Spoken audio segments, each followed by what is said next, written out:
have my main part of my changing pad cover cut already, and I did put a couple pins on the head of my pad cover just so that I know the dimensions are very similar to each other, and I want to make sure I remember which side is the head, and I might as well put a couple pins in for the part of the foot of the changing pad cover as well. This will be helpful when I'm attaching my ends to the fabric. So I'm just going to put that aside for now. I do need to make my template, use my templates here to make the ends. I'm just gonna do them both at the same time to save some time. I have my templates here that we put together earlier.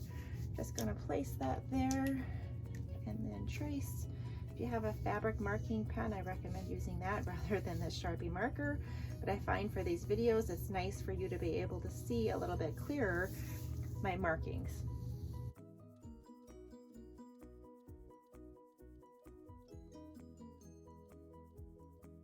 If you have a rotary cutter, super helpful to use that just to cut through both of these layers at once.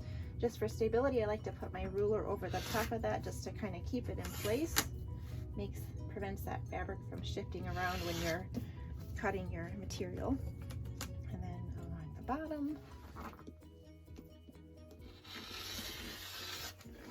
And then the curved part is a little bit more difficult to do with a ruler, but I'm just going to hold this kind of below it here. I shifted that a little bit, make sure it's still lined up.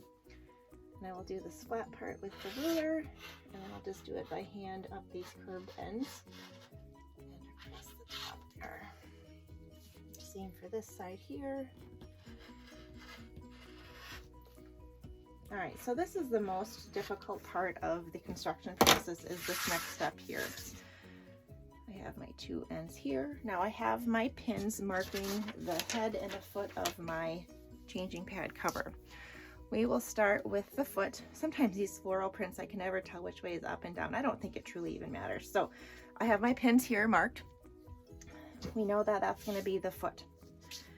If I envision this, you can see that this curved section is where the baby's going to be laid, and I'm going to have to sew this right sides facing to hide my seams. So I'm just going to flip it up like this. I can see that this end here is going to be sewn here.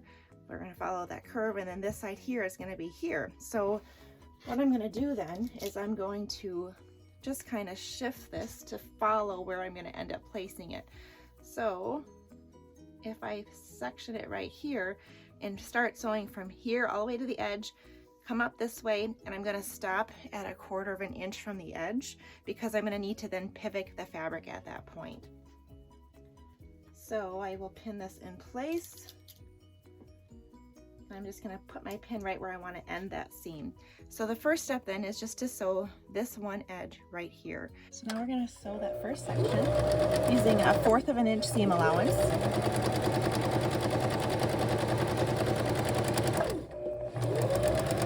So I stopped that seam right where I had pinned 1/4 of an inch from the edge. So then next what we're going to do is we're going to come around and sew this next section, which is this top part of this end template, and we need to pivot this fabric and do this top edge here. So I'm going to just pin that next, and again I'm going to put my pin right at about 1/4 of an inch from the edge, and then here I'm going to start this seam right where that seam ended. You can see if I flip this around, my fabric is pivoted right there, and there shouldn't be any folds on this side. You can see where it's folded here. I have that tucked away from where I'm not going to be sewing. So I'm just going to sew that section next. And again, we're going to stop this seam at about 1/4 of an inch from the edge of that next pivot point.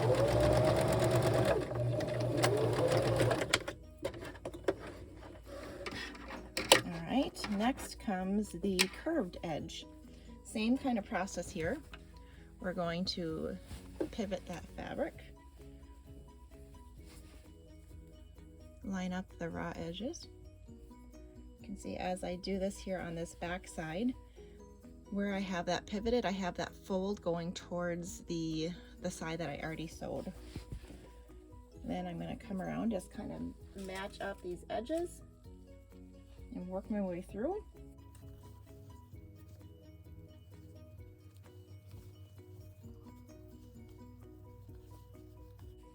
I got my two pins here where I marked my foot or head of the fabric. May as well just use those right away. And when I'm coming up on the steepness of these curves, I pin a little bit more frequently just to make sure they are lined up how I want them to be lined up. And I'm going to have my last pin here be at about 1/4 of an inch from that corner where that pivot's going to be. So next we're going to sew that curved section.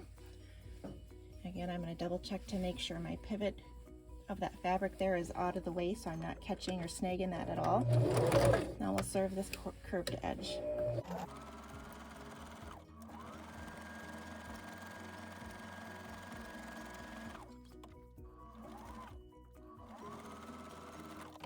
And again, I'm stopping 1/4 of an inch from the edge of that next pivot point. You can see that kind of flap right there. So then I will pivot that fabric again. And we're going to do that top section right there. Put a pin in the right spot, 1/4 of an inch from this edge. Again, the back of my pivot fabric there, you can see I have that edge tucked off to the side.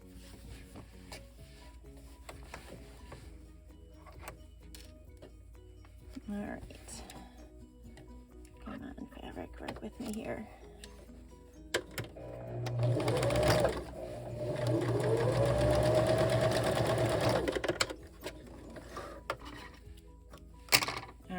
Last section, we'll see how we line up. Sometimes it's off just a little bit and that's not a super big deal, but it looks like it lined up pretty good for me today. That's awesome. All right, so last section, again, you pivot that fabric. You can see it's kind of folded off to the side a smidge there just so that it stays out of my way. I'll put a pin here at the tail end and then we'll sew this section.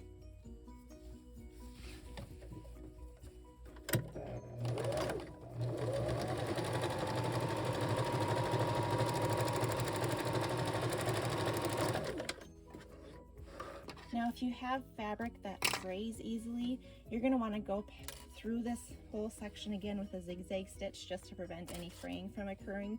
But if you're using minky or something that doesn't fray, then you can just move on to the next step. So now we're going to do the other side. Again, I have my 2 pins here marking either the head or the foot. Again, I kind of just visualize how I want this. I'm going to do right sides together. This corner is going to start here. This corner is going to end up over here. So I'm going to just scooch that over here.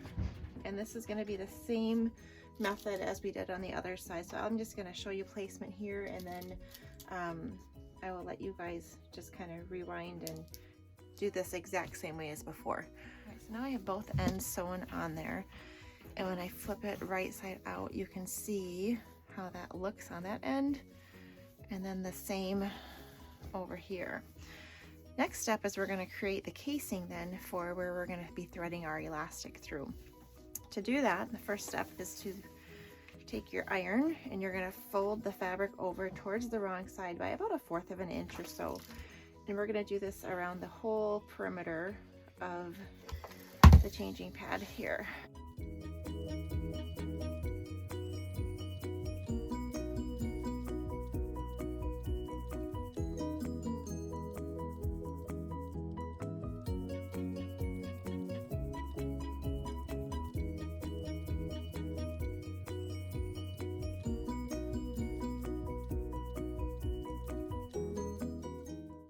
Have that 1/4 of an inch or so folded and pressed towards the wrong side. We're going to do that again, this time about I'd say about 1/2 of an inch, or maybe even a little bit more would be fine. And we're going to repeat. This is going to then tuck in our raw edges so that when we sew this, there'll be no raw edges exposed. And when we do sew around here, we're going to be sewing real close to this folded edge right here, and we'll be then sliding our elastic through that casing. I will show you a trick when we get to that point here next, but first we'll just speed up the video here and you can watch me do the rest of this ironing.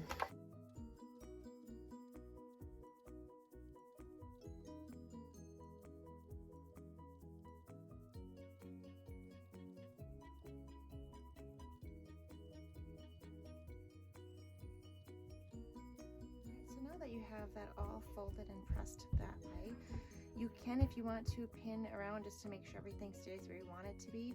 I'm just going to pin where I plan to start and then end my seam.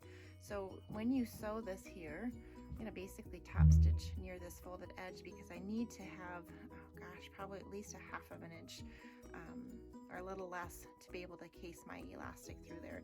So I'm gonna start here, sew this entire perimeter, and here, then we'll do that elastic part next. So next up is sewing.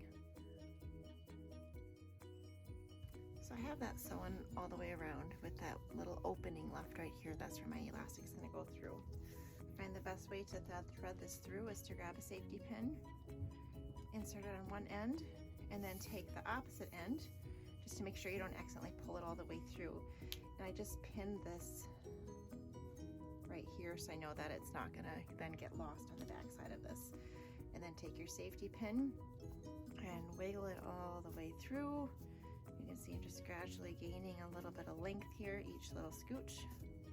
So you'll do this all the way around the perimeter.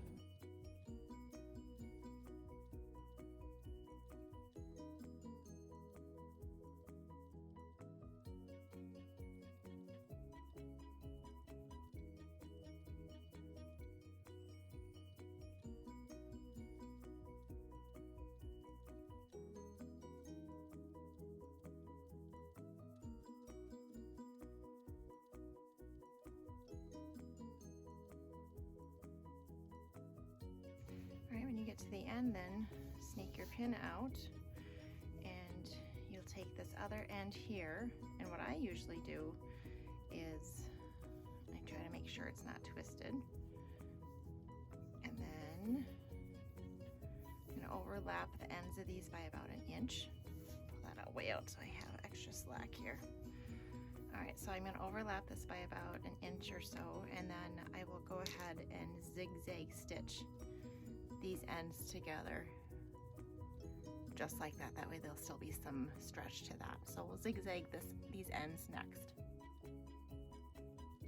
So once we have that zigzag stitch there, just go ahead and pull that elastic so that it sneaks into that casing, and then we're just going to straight stitch that gap closed. All right.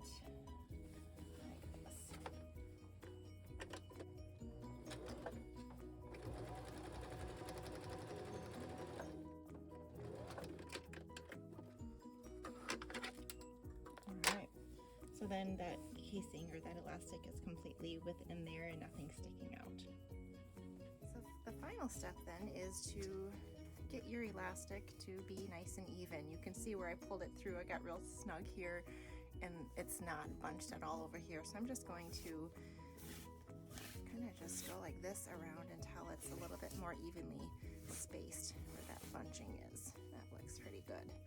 So now we're ready to put this onto the changing pad. Just kind of start at one corner, just like you'd make a bed. It's the same type of style here. And sometimes with your pad, it's just helpful just to make sure the corners of the sheet match up with the corners of the changing pad themselves. Because sometimes you can start and it might be just a little bit off and pulling them more than it should, but there's that wiggle room kind of on the back here where you can kind of see it should be pretty well evenly spaced around this whole perimeter. Now I did not, when I designed this pattern, I did not make little holes for these straps. I think that's more hassle than what it's worth. They can just loop around this way and you're really not gonna see, I'll show you here once I flip this around. You're really not gonna see that bunching too much. I mean, I think that's reasonable, that's fine. So that's it. I hope you enjoyed the video. Please don't forget to subscribe to my station and like the video.